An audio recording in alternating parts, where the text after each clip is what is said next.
हर कहानी में एक हीरो तो होता ही है ना? पर सोचिए, अगर उस हीरो की सबसे बड़ी कमजोरी ही कहानी का सबसे बड़ा राज बन जाए। आज हम एक ऐसी ही कहानी को समझने वाले हैं जिसका नाम है चतुरपति। जरा सोचिए तो, एक शादी हो रही है, सब कुछ एकदम परफेक्ट लग रहा है। लेकिन दूल्हे का एक ऐसा राज है जिसे किसी भी कीमत पर सबसे छुपाया जा रहा है।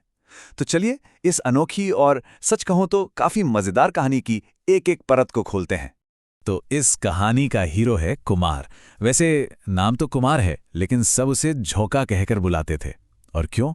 क्योंकि उसे कह सकते हैं एक बड़ी अजीब सी बीमारी थी। एक ऐसी बीमारी जो उसकी पहचान ही बन गई थी, और एक ऐसी पहेली थी जिसे कोई भी सुलझा ही नहीं पा रहा था। तो सवाल ये है कि आखिर उसका नाम झोंका पड़ा ही क्यों? इसलिए क्योंकि वो कभी भी कहीं भी बिना किसी वार्निंग के बस गिर जाता था, बिल्कुल हवा के एक तेज झोंके की तरह जो आता है और सब कुछ गिरा देता है। अब जाहिर है उसके माता पिता मदनलाल और उनकी पत्नी बहुत परेशान थे। उन्होंने उसे ठीक करने के लिए क्या कुछ नहीं किया। डॉक्टरों के चक्कर काटे, वैद्यों को दिखाया, यहां तक कि तांत्रिकों के पास भी गए। मतलब हर दरवाजा खटखटाया। पर जब किसी के पास भी उसकी इस अजीब बीमारी का कोई इलाज नहीं मिला, तो बेचारे थक हार कर बैठ गए। उन्होंने मान लिया कि भाई यही इसकी किस्मत है। तो अब जब सारे रास्ते बंद हो चुके थे, तब सामने आया एक ऐसा उपाय जिसने पूरी कहानी को ही एक नया मोड़ दे दिया। लेकिन ये उपाय भरोसे पर नहीं, बल्कि एक बहुत बड़े राज पर टिका हुआ था। और पता है ये मोड़ कहां से आया? एक पड़ोसन की सलाह से। उन्होंने एक बड़ी सीधी सी बात कही जो झोंका की मां के दिल में बैठ गई, कि भाई हर मर्ज की दवा जोरू होती है। बस उन्हें अब पक्का यकीन हो गया था कि शादी ही उनके बेटे की इस लाइलासी लगने वाली बीमारी का इकलौता इलाज है। तो बस फिर क्या था, एक सीक्रेट प्लान बनाया गया। स्ट्रैटेजी एकदम सिंपल थी। पहला, दूर किसी गांव में एक अच्छी लड़की ढूंढो। दूसरा, लड़के की गिरने वाली बीमारी के बारे में किसी को कानों कान खबर ना हो। और तीसरा, बस जल्दी से शादी करवा दो और फिर उम्मीद करो कि ये वाइफ क्यूर काम कर जाए और कोई चमत्कार हो जाए। लेकिन एक कहावत है ना कि राज ज्यादा दिन तक छिपता नहीं है। बारात दुल्हन के गांव के लिए निकली तो सही, पर यह कोई नॉर्मल बारात का सफर नहीं था। अरे नहीं, ये तो कॉमेडी ऑफ एरर्स था। मुसीबतों और एक से बढ़कर एक मजेदार घटनाओं का पूरा सिलसिला। और इसकी शुरुआत हुई बाजार में पहुंचते ही। वहां को पूरा हंगामा ही हो गया।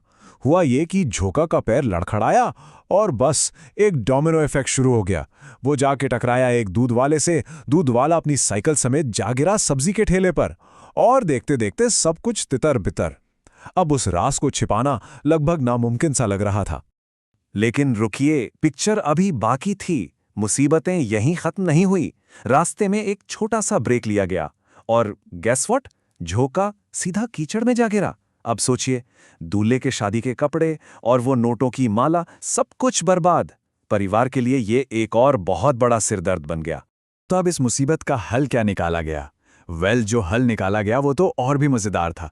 टाइम तो था नहीं, तो उन्होंने झोंका को बैंड वाले की यूनिफॉर्म पहना दी और असली बैंड मास्टर को घर वापस भेज दिया। सोचिए जरा, दूल्हा अब बैंड वाला बन चुका था। खैर, जैसे तैसे करके शादी तो हो गई, लेकिन अब कहानी का फोकस शिफ्ट होता है दुल्हन की तरफ। उसे बहुत जल्दी ये एहसास होने लगा था कि उसके नए नवेले पति के साथ कुछ तो बहुत बड़ी गड़बड़ है। तो एक रात जब झोंका सो रहा था, दुल्हन ने सोचा कि चलो खुद ही पता लगाती हूं। उसने चुपके से उसके पैरों को देखा, उन्हें जांचा, और वो हैरान रह गई। पैर तो एकदम ठीक ठाक थे, कोई दिक्कत नहीं थी, तो फिर ये बार बार गिरता क्यों है? ये सवाल उसके दिमाग में घूमने लगा और उसका शक और भी पक्का होता गया। और फिर जब शक यकीन में बदलने लगा, तो उसने फैसला किया कि अब मामले को अपने हाथ में लेना ही पड़ेगा। उसने एक मोटा सा डंडा उठाया और ये टेस्ट करने के लिए कि कहीं ये सब कोई नाटक तो नहीं, झोंका के पैर पर जोर से दे मारा। बस यही था वो मोमेंट। इसके बाद जब दुल्हन ने उसे धमकी दी कि वो उसे छोड़कर अपने मायके जा रही है, तो झोंका एकदम घबरा गया और घबराहट में उसने सब कुछ उगल दिया। अपनी पूरी कहानी, बचपन से लेकर अब तक, अपनी इस गिरने की आदत का सारा सच उसने अपनी पत्नी के सामने रख दिया। तो राज अब खुल चुका था। सच सबके सामने था।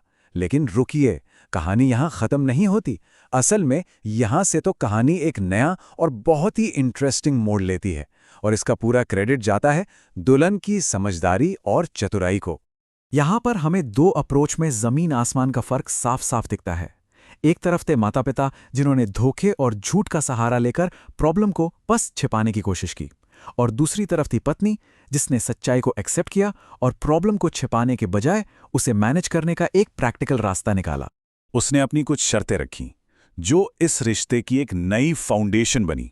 उसने बिल्कुल साफ साफ कह दिया, नंबर 1, तुम एक जोरू का गुलाम बनकर रहोगे। नंबर 2, तुम मेरी हर बात मानोगे, हर कमांड फॉलो करोगे। नंबर 3, कभी भी मुझ पर आवाज ऊंची नहीं करोगे या गुस्सा नहीं दिखाओगे। और नंबर 4, जब मैं तुम्हारी मदद करूंगी तो बिना किसी आर्ग्यूमेंट के उसे एक्सेप्ट करोगे। अब झोका के पास कोई और रास्ता था ही नहीं, तो वो मान गया। तो आखिर में एक सवाल बचता है कि इस अनोखे रिश्ते को हम क्या कहें? क्या ये एक क्लेवर पार्टनरशिप थी जहां दोनों ने एक दूसरे की कमियों को समझकर एक रास्ता निकाला, या फिर ये सिर्फ एक समझौता था जो हालातों के दबाव में किया गया? इस कहानी का असली मतलब शायद इसी सवाल में छुपा है। इसके बारे में सोचिएगा जरूर।